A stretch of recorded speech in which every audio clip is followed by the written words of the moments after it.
శ్రీవాణి అరుంధతి గారు నమస్కారం అండి. ఎన్నో అద్భుతమైన విషయాలు మా ఛానల్కి చెప్పారు. మీరు రామాయణం చెప్పారు, భారతం చెప్పారు, మంచి మంచి విశేషాలు చెప్పారు, చక్కటి ఇంటర్వ్యూలు ఇచ్చారు. సో మా ఛానల్తో మీకు ఒక సోదర సంబంధం ఏర్పడ్డది. ఎందుకంటే సిస్టర్ కన్సర్న్ అని చెప్తారు. సిస్టర్ కన్సర్న్ అంటే ఏంటంటే మన యొక్క సంస్థలో ఒక మాతృభావ సంస్థకు ఒక భాగం కింద అనుకుంటాం. అట్లా మీకు ఒక సిస్టర్ కన్సర్న్గా మా బల్యం వేణుమాధవ్ థియేటర్ యూట్యూబ్ ఛానల్ అయిందని మేము భావిస్తాం. ఇప్పుడు అంతే కదా, తండ్రి బిడ్డలు అనుకున్నారు. అయితే ఇప్పుడు నేను అడగాల్సిన ప్రశ్న అదే. దీనికి సపరేట్గా నేను ఈ వీడియో చేయడం జరిగింది. ఏంటంటే ఆల్రౌండర్ స్టార్ బల్యం వేణుమాధవ్ను తండ్రిగా అనాలన్న ఆలోచన ఎందుకు వచ్చింది, ఎప్పుడు వచ్చింది? ఇది ఇది ఎందుకు వచ్చిందంటే మీరు చాలా ఎఫెక్షన్ చూపిస్తూ మాట్లాడుతుంటే నాకు ఎందుకో ఒకరోజు మనము ఏదో ప్రోగ్రామ్ చేస్తుంటే మీరిద్దరు తండ్రి బిడ్డల మేడం, మీ ఫాదర్ కోట్ వేసుకొని ఉన్నారు, మీ ఫేస్ ఆయన ఫేస్ ఒక రకంగా ఉంది అని అన్నాడు. చాలామంది ఇక్కడ కట్టండి, ఒక చిన్న మాట ఆగండి, చిన్న బ్రేక్ ఇచ్చిన మీకు. మీ కళ్ళు నా కళ్ళు, మీ బుగ్గలు నా బుగ్గలు, మీ పెదాలు నా పెదాలు దాదాపు ఫోటోలు పక్కన పెడితే ఒకటే లాగుంటాయి కదా, పోలికలు ఉన్నాయి కదా. అది దైవదత్తం అంటారా? ఏమైంది ఉంటారు? పూర్వజన్మలో మీరు నా ఫాదర్ హెల్టారు. ఆ ప్రేమ మీకు ఎట్లా కలిగింది?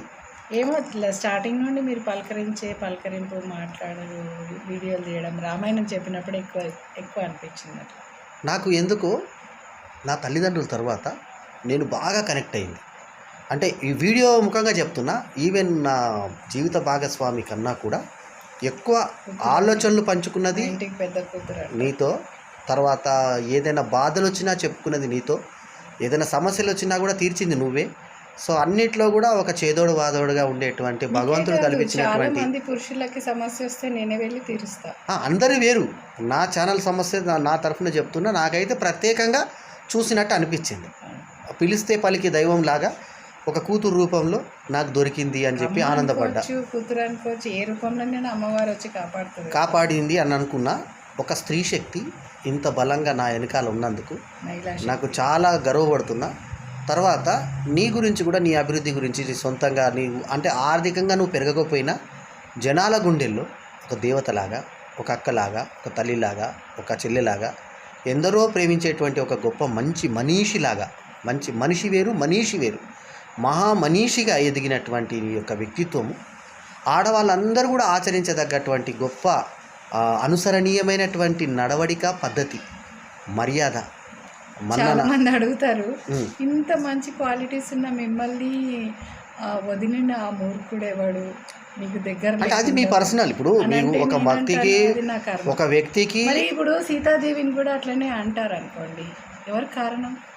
చాలా మంది వీర మహిళలు ఉన్నారు సమాజంలో. ఇప్పుడు లేడీస్ గురించి మాట్లాడితే అందరు సీతాదేవి గురించి మాట్లాడతారు. అటువంటి సీతాదేవిని కూడా శ్రీరాముడు అడవులకు పంపించాడు. అరుంధతి చరిత్ర కూడా అంతే కదా, వశిష్ఠుడు వదిలేస్తాడు అగ్రహారం వాళ్ళు. దానికి భర్త యొక్క ఇది అతని యొక్క సబ్ స్టాండర్డ్స్కి ఆమెను అర్థం కాకపోవచ్చు. అంతే, మనకు వాళ్ళ కనెక్షన్ కదా, వాళ్ళ వ్యక్తిగత విశేషాలకి సంబంధం లేదు. అంటే నాకు ఉన్నటువంటి మనస్తత్వానికి అబద్ధాలు ఆడే పర్సన్ పడాడండి. నిజాయితీగా ఉండాలి. నాకు సమాజంలో అందరినీ కూడా సొంత పిల్లల్లాగా, సొంత తమ్ముళ్ళలాగా అనుకునేటువంటి ఈ యొక్క గొప్ప స్వభావం ఏ ఏజ్ నుంచి మీకు అలవడింది? అంటే ఇప్పుడు అంటే మీరు 50 దగ్గర పడ్డారు, 50 years అనుకుందాం, ఒక అర్ధశతం అనుకుందాం ఏజ్. సరే, చిన్నప్పుడు అంటే మీకు చిన్నప్పటి నుంచే ఇటువంటి ఆలోచనలు వచ్చినాయా? అందరినీ అన్నాను పిలుస్తుండే చిన్నప్పటి నుంచి. అమ్మాయిని కదా. ఏ జిల్లా ఏదొస్తుంది మీది? మాది నల్గొండ జిల్లా. ఒకసారి మీ అమ్మగారు ఇంతకుముందు పాలిటిక్స్లో ఎమ్మెల్యే కూడా నిలబడ్డట్టు భువనగిరికి టీడీపీ మహిళా అధ్యక్షురాలుగా చేసిండ్రు. యాదగిరి గుట్ట, రాయగిరి. చంద్రబాబు నాయుడు గారితో 3 సార్లు కలిసిండ్రు. నీలం సహాని గారితో కలెక్టర్ తోటి అవార్డు తీసుకున్నారు. బెస్ట్ ఫ్యామిలీ కౌన్సిలింగ్ మెంబర్ అని చెప్పి రాసి ఇచ్చినారు. కూడా పెట్టిన మదర్ యొక్క క్వాలిటీస్, ఫాదర్ యొక్క క్వాలిటీస్, మా బాబాయి అండ్ ఇంకా మా నాన్నమ్మ కూడా డిస్ట్రిక్ట్ ఉమెన్ వెల్ఫేర్ ఆర్గనైజర్గా ఊట్నూరులో, మరి ఇక్కడ నల్గొండ, దేవరకద్రలో చాలా చోట్ల గవర్నమెంట్లో చేసారు. ఉమెన్ ఆర్గనైజర్గా చేసి జీతం తీసుకున్నారు. ఆమె రిటైర్ అయిపోయి చనిపోయిండ్రు. ఓకే. ఆమె క్వాలిటీస్ అన్నీ కూడా అంటే ఆమె మంచి ఫ్యామిలీ, సరోజిని నాయుడు ఫ్యామిలీ ఆమె. అవునా? వాళ్ళ పెద్దమ్మ అయితే. మీరు నాయుడుస్ కదా? అంటే నాయుడులు రెడ్లు రెండు కలిపి. అచ్చా అచ్చా. మీరు ఇప్పుడు రెడ్డి సమాజాన్ని దాన్ని ఫాలో అవుతున్నారా, ఇప్పుడు నాయుడుస్ ఫాలో అవుతున్నారా? ఏదైనా అనుకోండి, దాన్ని నాయుడు అంటే శ్రీవారి రెడ్డి అని ఉంది మీ పేరు పక్కన, అందుకు అడిగాను. యాక్చువల్లీ రెడ్డి అనే అంటే కార్పొరేటర్గా పోటీ చేసిన ఇండిపెండెంట్గా కొత్తపేటలో. అప్పుడు రెడ్డి అని. ఏ కొత్తపేట? ఇక్కడ కొత్తపేటలు చాలా ఉన్నాయి, అందుకోసం గుంటూరులో కూడా కొత్తపేట ఉంది. 2009లో కొత్తపేట దిల్సునగర్ దగ్గర నేను పోటీ చేసిన. ఏ పార్టీ మీద? ఇండిపెండెంట్. స్వతంత్ర అభ్యర్థి. గుర్తు ఏమొచ్చింది, గుర్తుందా? గుర్తు ఉంగరం గుర్తు. నా జింక గుర్తు. నేను ఇండిపెండెంట్గా 2000 సంవత్సరంలో అయితే పోటీ చేసిన, ఉప్పల్ మున్సిపల్ చైర్మన్ అవ్వాలని చేసిన. అంతే, అంటే పాలిటిక్స్లో ఎట్లా వెళ్ళాలి అని. యాక్చువల్లీ నేనేమనుకుంటా అంటే ఎజెండా ఉన్నవాడికి జెండాతో పని లేనట్టుగా సోమారం సత్యనారాయణ 3 సార్లు గెలిచిండు. గవర్నర్ తివారీ గారు 3 సార్లు ఇండిపెండెంట్గా గెలిచిండు ఎమ్మెల్యేగా. అట్లా కొంతమంది ఉన్నారు ఇండిపెండెంట్గా గెలిచేవాళ్ళు, పార్టీ జెండా లేకుండా. ఓకే. అట్లా గెలిచే వాళ్ళలాగా నేను కావాలి అనుకున్నా. అంటే మన ఇప్పుడు కొండ విశ్వేశ్వర ఆయన కూడా ప్రజల్లో తిరిగారు. అంటే మాకు కొంతమంది బ్రాండ్స్ ఉంటారండి, వాళ్ళకు పార్టీ సంబంధం ఉండదు, పార్టీయే వాళ్ళకు ఒక చరిష్మా లాగా. అంటే మనం కుర్చీకి అందం కావాలి, కుర్చీ మనకు కాదు. రెండు కలిపి అందంగా ఉండాలి. కుర్చీ మీద ఇప్పుడు సార్ కూర్చున్నారు పవన్ కళ్యాణ్ గారు, అందరు ఏమంటారు, అబ్బా కుర్చీకే అందం వచ్చింది. అసలు చెప్పేటప్పుడు నేను పవన్ కళ్యాణ్ అనే నేను, కొన్నిదల పవన్ కళ్యాణ్ అనే నేను రాజ్యాధికారాన్ని నిర్వహిస్తానని అని అనేటప్పుడు ఎంత అందం వచ్చింది. అట్లా ఆ పదాలకు విలువ కలిగిన వ్యక్తులు రాజకీయాల్లో ఉండాలని కోరుకుంటారు. వెరీ గుడ్, చాలా బాగా చెప్పారు. సరే, చివరగా మీకు ఇప్పుడు దాదాపు దశాబ్ద కాలంగా మా బల్లెం వేణుమాధవ్ యూట్యూబ్ ఛానల్తో మీకు ఒక అనుబంధం ఏర్పడ్డది. అట్లాగే బల్లెం వేణుమాధవ్ ఆర్ట్ థియేటర్ కార్యక్రమాలకు కొన్నిటికి మీరు న్యాయనేతగా వ్యవహరించడం జరిగింది, కొన్నిట్లో పురస్కార గ్రహీతగా మీరు వెళ్ళడం జరిగింది. న్యాయనేతని జడ్జి అవార్డ్స్ దాంట్లో కన్వీనర్గా చేయడం జరిగింది. తర్వాత పురస్కార గ్రహీతగా కూడా తీసుకోవడం జరిగింది, పురస్కారాలు కూడా అందుకున్నారు. అట్లాగే అతిథిగా కూడా కొన్ని కార్యక్రమాల్లో ముఖ్య అతిథితో సమానంగా మీరు మహిళా ముఖ్య అతిథిగా మీరు పాల్గొనడం జరిగింది. ఇట్లా ఒక అనుబంధం మీ ఇద్దరికి, అంటే చూసే వాళ్ళందరికీ కూడా తండ్రి కూతురుగా వీళ్ళు అనుకున్నారు కదా. సో మీ యొక్క ఈ యొక్క ఆల్రౌండర్ స్టార్ బల్లెం వేణుమాధవ్ పై మీ యొక్క వ్యక్తిగత అభిప్రాయం ఏంటి? మీరు చూసిన వేణుమాధవ్ ఎలాంటివి? అంటే ఒక్కొక్కల కోణంలో ఒక్కొక్క రకంగా కనబడవచ్చు. ఇప్పుడు నా వైఫ్ దృష్టిలో నేను ఒక రకంగా కనబడవచ్చు, మా అమ్మ దృష్టిలో నేను ఒక రకంగా కనబడవచ్చు, నా అభిమానుల దృష్టిలో నేను ఒక రకంగా కనబడవచ్చు. మీ కోణంలో నేను కనబడ్డది ఏంటి దశాబ్ద కాలంగా? అంటే ఎదుటి వాళ్ళని మంచిగా అర్థం చేసుకుంటారు, ఎదుటి వాళ్ళని హరాస్మెంట్ చేయరు, ఫోను ఎవరైనా బిజీ ఉన్నారని టక్కున కట్ చేస్తారు. మీ పంక్చువాలిటీ నచ్చింది, టైం ఇస్తే టైంకి ఉంటారు, టైం ఇవ్వలేదంటే ఇయ్యరు, బిజీ ఉంటే బిజీ అని చెప్పేస్తారు. ఎదుటి మనిషిని ఇక 1 నిమిషం మాట్లాడుతున్నా అని మాట్లాడి పెట్టేస్తారు. అవతల వాళ్ళు సరే 2 నిమిషాలు ఇస్తే మీరు అట్లా అన్నందుకన్నా కూడా తీసుకోరు చొరవ. అదొకటి మీలో. ఇంకా మళ్ళీ అమ్మని చూసే ప్రేమ, అమ్మ తర్వాతనే ఏదైనా అమ్మని ప్రేమిస్తారు బాగా, అమ్మ నాన్నని. మీ పర్సనల్ లైఫ్లో కొన్ని అనుభవించినారు, నాకు ఆ కేసులు కూడా తెలుసు. అయినా కూడా మీరు మళ్ళీ భార్యను గుండెల్లో పెట్టుకొని ఇంటికి అన్ని విధాలుగా ₹1 ఖర్చు కూడా వాళ్ళకి లేకుండా ఎంతో బడ్జెట్ మోస్తున్నారు. అట్లా పురుషులు లేరు ఇప్పుడు. ఒక నెలకు 4,000 ఇవ్వమని జడ్జిలు రాస్తే కూడా ఇస్తలేరు. ఇది కూడా నాకు మీలో నచ్చింది, పిల్లలు భార్య అనే బాధ్యత. సరే, మీకు ఇస్తున్నటువంటి స్థానం ఏంటి నా జీవితంలో? తండ్రిగా మంచి బెస్ట్ తండ్రి. మీరు బెస్ట్ తండ్రి. నా తండ్రి తర్వాత నా తండ్రి తర్వాత నేను ఈ లోకంలో ఎవరినైనా గౌరవిస్తే ఆ వ్యక్తి మీరే. ఇది ఎందుకంటే ఇంత గొప్ప వ్యక్తిని భగవంతుడు ఒక ఫ్రెండ్ రూపంలో, ఒక మదర్ రూపంలో, ఒక సిస్టర్ రూపంలో, ఒక కూతురు రూపంలో ఒక మంచి మనిషి నాకు లభించడము, ఆ లభించేలాగా చేసిన ఆ భగవంతునికి నేను ఎప్పుడు కృతజ్ఞుడిని. మీరు రెడ్డి ఫాలో కావచ్చు, నాయుడు ఫాలో కావచ్చు, నేను ముదిరాజ్ కావచ్చు, కానీ కులాలకు అతీతంగా మనం ఏ రకంగా వచ్చినా, ఇప్పుడు రెడ్డి అయితేనేమో FC, నాయుడు కూడా నాకు మధ్యతరగతి కాదనుకుంటా, అది కూడా FC అనుకుంటా. సో మా బీసీ అయినా కూడా మనకి కులాలకు అతీతంగా మతాల ప్రాతిపదికన ఒక గొప్ప ఆధ్యాత్మికవేత్తను మీలో చూశాను నేను. ప్రవచనకర్తగా ఆడామి ఏంటి అని స్టార్టింగ్ కామెంట్ చేసిన వాళ్ళు నా దగ్గర ఉన్నవాళ్ళు, మీ గురించి వ్యక్తిగతంగా నెగిటివ్ కామెంట్ చేసిన వాళ్ళు 2 ఎపిసోడ్లు అయిపోయిన తర్వాత 2 ఎపిసోడ్లు చెప్పిన తర్వాత మీకు అభిమానులుగా మారిన వాళ్ళు ఉన్నారు. అంటే ఎంత అద్భుతంగా చెప్తుంది అభిమానం. మీ దగ్గర ఏంటంటే స్టేజ్ ఫియర్ లేదు. ఇక నా గురించి చెప్పారు, మిమ్మల్ని గురించి అడగలే, మీ గురించి చెప్తా వినండి. మీ దగ్గర ఉన్నది ఏంటిదంటే స్టేజ్ ఫియర్ లేదు, మొహమాటం లేదు, తర్వాత నిఘర్వి, తర్వాత నిజం చెప్పినట్టే చెప్తారు, డౌన్ టు ఎర్త్ ఉంటారు. నాకు మీలో ఫస్ట్ నచ్చిన గుణం ఏంటంటే స్త్రీలకు సహజ సిద్ధంగా ఒక అహం ఉంటుంది. నేను ఒక స్త్రీని అన్న ఒక అహం ఉంటుంది. మీరు ఎప్పుడు కూడా అక్కడ అంచడం, మా దగ్గర ఉర్దూ పదము అక్కడ అంచడం అంటే ఇట్లా అక్కడ అంచడం, ఇట్లా అర్థమైందా మీకు? పొగరుగా తల బిరుసుగా తల ఇట్లా పెట్టింది మీరు ఎప్పుడు చూడాల. తర్వాత కోపాన్ని చూడాల. మీలో ఎంత స్టేజ్లో వస్తే కూడా అనుకుంటున్నారు అట్లా అంటే నేను చూడలే, నాకు చూపే పరిస్థితి రాలేదు. కోపం ఉండొచ్చు కానీ బ్యాలెన్స్డ్. ఇక మనిషి అన్నాక రాగద్వేషాలు లేకుంటే ఎవరు ఉండరు. కాకపోతే నేను గమనించేంత వాటికి ఏంటంటే బ్యాలెన్స్డ్ మైండ్ లూజ్ టంగ్ ఉండదు. ఎవరు ఎంత చొరవ ఇచ్చినా కూడా మీరు చొరవ తీసుకోరు. మరి నాకు నచ్చింది ఏంటంటే పదము. ఇంకో గొప్ప విషయం చెప్తా. నేను ఇద్దరు వ్యక్తుల్ని చూసిన, అంటే వాల్యూ ఒకటే విధంగా గౌరవించిన వ్యక్తులు ఇద్దరిని చూసిన. మీకు ఎప్పుడు చెప్పలే ఈ విషయం. ఒకరు ఎవరంటే మగవాళ్ళలో ఒకరు, ఆడవాళ్ళు ఒకరు. ఆడవాళ్ళ మీరే అన్డౌటెడ్లీ, ఇంకా దానికి ఒక్క సెకండ్ కూడా మీకు అవకాశం ఇయ్య. ఆడవాళ్ళలో మీరే, మగవాళ్ళ వల్లభనేని జనార్దన్ గారు. ఏ రకంగా ఎట్లా? మాజీ మంత్రి, కొంచెం వినాలి మీరు. మాజీ మంత్రి తలసాని శ్రీనివాస్ యాదవ్ మా విశిష్ట పురస్కారం అందుకున్న కొత్తలో ఆయన తెలుగుదేశంలో చిన్న కార్యకర్త. ఆ రోజుల్లో ఆయన నటనకు ఆయన కొంచెం ఇంట్రెస్ట్ ఉండే, కొంచెం విగ్స్ అవి తోటి ఫోటోలు తీసుకుంటుండే ఆ టైంలో. సో ఆ టైంలో నేను పరిచయం అయినప్పుడు నాలో ఉన్న రచనాకాంక్షను గమనించి విజయబాబుని అల్లుడికి పరిచయం చేస్తా బల్లేమని, నాకు మిత్రుడు కాబట్టి కంట్రీ క్లబ్ దగ్గర వాళ్ళకు తెలిసిన వాళ్ళు అక్కడ వస్తుంటాడు అని జనార్దన్ని పరిచయం చేసిన వ్యక్తి తలసాని శ్రీనివాస్ యాదవ్. ఆ తర్వాత అదే తలసాని శ్రీనివాస్ యాదవ్ ఉపయోగం వల్ల నేను ఆయనకి విశిష్ట పురస్కారం ఇచ్చి ఆయన గ్రోత్కి నేను సహకరించిన, నా సినిమా గ్రోత్కి ఆయన సహకరించినప్పుడు జనార్దన్ గారు పరిచయం అయినప్పుడు నన్ను వాడిన మొట్టమొదటి పదం శ్రీనివాస్ యాదవ్ గారి తరఫున వచ్చారా చెప్పండి అని మాట్లాడారు. ఆ బహువచనము నాకు ఆయనకి దాదాపు 10-12 సంవత్సరాల వ్యత్యాసం ఉంటుంది. వినండి ఇదో మాట కంప్లీట్గా ఫ్లో పోతుంది.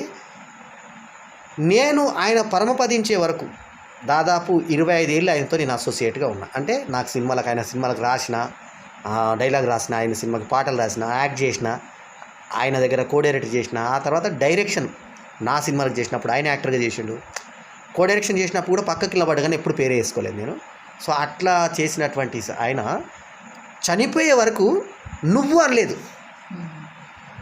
ఈ పదము మళ్ళీ ఇప్పుడు రాజేంద్ర ప్రసాద్ గారు పరిచయం అయినప్పుడు స్టార్టింగ్ నన్ను బహువచనంతో సంబోధించారు ఆయన. ఆ తర్వాత సొంత తమ్ముడు కాబట్టి నేను నువ్వు అనుకున్నాం, మనం ప్రేమగా అయిపోయినాం. నేను ఎప్పుడు ఆయన నువ్వు అనలేదు, మన ఇద్దరే అట్లాగే ఆయన పెద్ద అయిన వయసులో చాలా పెద్ద అయినా కాబట్టి ఆ సంస్కారము శ్రీవాణి అరుంధతిలో చూసిన. ఆయన గురువు అయిందంటే అంటే మీకన్నా కూడా ఆయనే గొప్ప ఈ విషయంలో. ఎందుకంటే ఆయన నాకు గురువు, ఆయన నాకు సినిమా అవకాశం కల్పించిన వ్యక్తి. ఆయన నువ్వు అన్నా కూడా నేను పడేవాడిని, కానీ ఏ రోజు ఆయన పాదాబంధనం స్వీకరించలేదు, ఏ రోజు అని ఏకవచనంతో సంబోధించలేదు. అట్లాగే ఎంత చనువుగా ఉన్నా, ఎంత ప్రేమగా ఉన్నా, ఎంత కోపంగా ఉన్నా, ఎంత 10 సంవత్సరాలు 24 గంటలు ఎక్కువ అసోసియేట్ అయి ఉన్నా శ్రీవారి నోట్లకి వెళ్ళి ఎప్పుడు నువ్వన్న పదం రాలి. అది ఎంత గొప్ప సంస్కారం అంటే నేను ఎన్నోసార్లు గమనించిన, ఎప్పుడైనా లూజ్ టాక్ చేస్తుందేమో అని. ఎప్పుడు గంటలు మాట్లాడినా కూడా, నేను మాట్లాడినా కూడా తన తండ్రిగా గౌరవించి ఏ రోజు కూడా నువ్వు అని నేను అన్నప్పుడు కూడా నువ్వు అనలేదు. అది ఆ సంస్కారం ఎట్లొచ్చింది చెప్పాలి. అది నాకు విజయశాంతి గారి దగ్గర, శ్రీనివాస్ ప్రసాద్ గారి దగ్గర నేర్చుకున్నాను. నేను గమనించింది కరెక్టే కదా, నేను చెప్పింది కరెక్టేనా? నేను చెప్పింది విజయశాంతి గారి భర్త అంటే అక్క నాన్న నువ్వు అన్నా కూడా, ఎందుకంటే చెల్లెలుగా చూసేది కాబట్టి చాలా క్లోజ్. కానీ వాళ్ళ హస్బెండ్ శ్రీనివాస్ ప్రసాద్ గారు ఒక మంచి ఫ్యామిలీ నుంచి వచ్చిన వారు. ఆయన పురంధరేశ్వరి మేనర్లు, దగ్గుపాటి వెంకటేశ్వర మేనర్లు.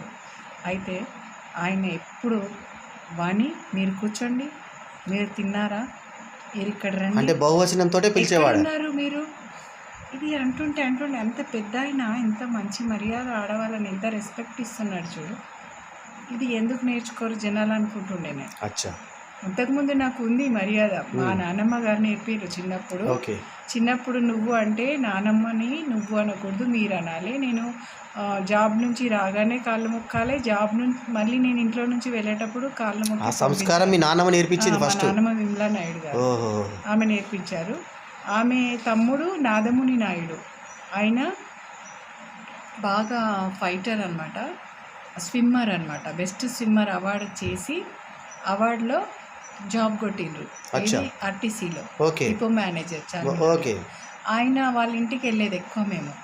వాళ్ళ ఇంట్లో వాళ్ళ అన్నదమ్ములు, వాళ్ళ అట్మాస్ఫియర్ అంటే పాండురంగం నాయుడు మరి నాదముని నాయుడు ఇద్దరు అన్నదమ్ముల భార్యలు, వీళ్ళ ఫ్యామిలీ వాళ్ళ ఫ్యామిలీ అందరు కలిసి ఒక మంచి అట్మాస్ఫియర్ లాగా ఉండేది. మా నాన్న మేనల్లుడు వాళ్ళకు. మేము ఎప్పుడు అక్కడే ఉండేది ఎక్కువ. అక్కడ మాకు రెస్పెక్ట్ ఎట్లా అనేది అందరు మీరు అనడము నేర్పడడం. ఇంకొకటి ఏంటంటే నేను ఇక్కడ తెలంగాణ అమ్మాయిని, మా డాడీ తెలంగాణ. సాధారణంగా తెలంగాణలో ఈజీగా నువ్వు అనేస్తారు కదా, అనేస్తారు. అట్లా ఆంధ్ర సైడ్ అనరు. అట్లా అనకూడదు అని చెప్పేసి, అంటే అందువల్లనే కొన్ని తేడాలు వస్తాయి. మర్యాద నేర్చుకోవాలి మనం కూడా. ఎందుకు అన్నీ నేర్చుకొని మనం గట్టిగా ఉండాలి. జనరల్లీ తెలంగాణలో అది కాదన్నా ఇది కాదన్నా ఏందన్నా నువ్వు ఎట్లా నేను అట్లనే. పైగా ఇప్పుడు మనం కొంచెం ఫ్రీగా మాట్లాడని నువ్వు అనేస్తారు మగవాళ్ళు, ఆడపిల్లలు.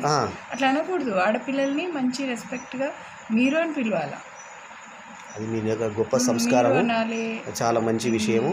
అంటే తెలంగాణలో రావే పోవే అని ఎక్కువ అనుకుంటారు. తాతను కూడా ఏ తాత ఇటు రాయే అని అంటారు. అది ఎందుకంటే ప్రేమ అనమాట. కానీ ఆ ప్రేమ కన్నా కూడా రెస్పెక్ట్ ఎక్కువ ఇవ్వాలనేది మా తాతగారు. కానీ నా తాతయ్యనైతే నేను చూడలేదు, నానమ్మనే చూశాను. మళ్ళీ మా అమ్మ వైపు కూడా అంత పెద్ద ఫ్యామిలీయే, వాళ్ళు కూడా అంత మీరు అనే ఫ్యామిలీయే. అంటే వాళ్ళు నానమ్మ వాళ్ళేమో ఇటు మెడ్రాస్ నాయుడు, మా మమ్మీ వాళ్ళ సైడ్ అంతానేమో కర్నూలు కాపులు.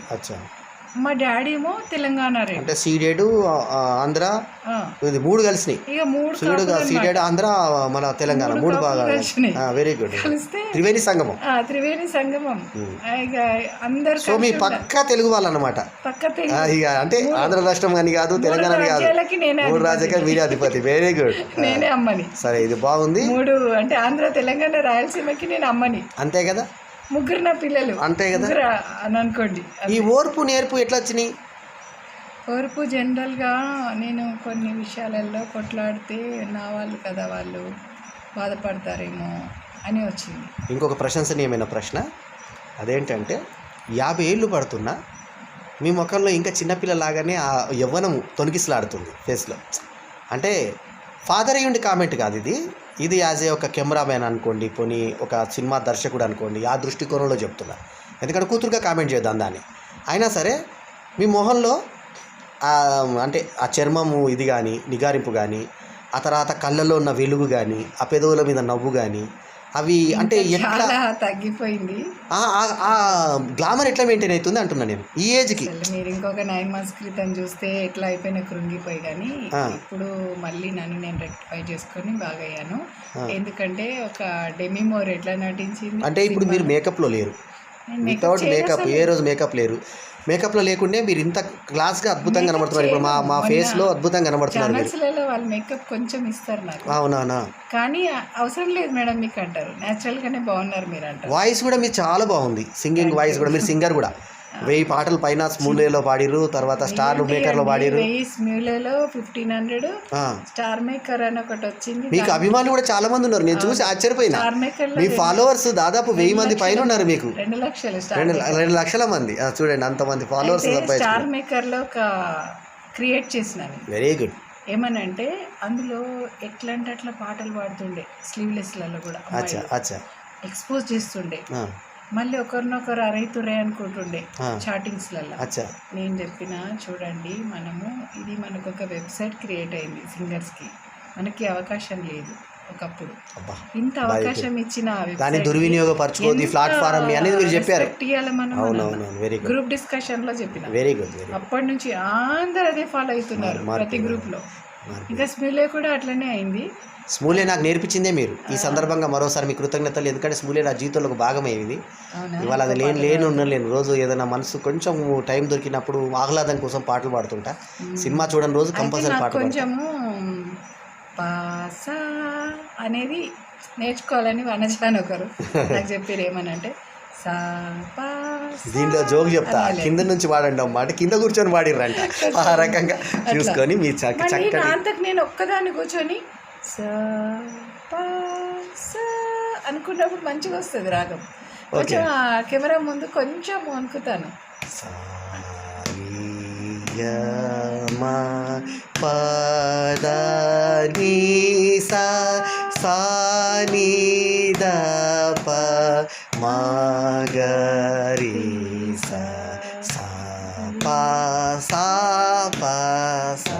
ఇవి సప్తస్వరాలు. అవి ప్రాక్టీస్ చేసుకుంటే చాలా ఈజీగా వచ్చేస్తే. ఇంత మంచి ఇంటర్వ్యూ నాకు ఇచ్చినందుకు చాలా ఆనందంగా ఉంది, సంతోషంగా ఉంది.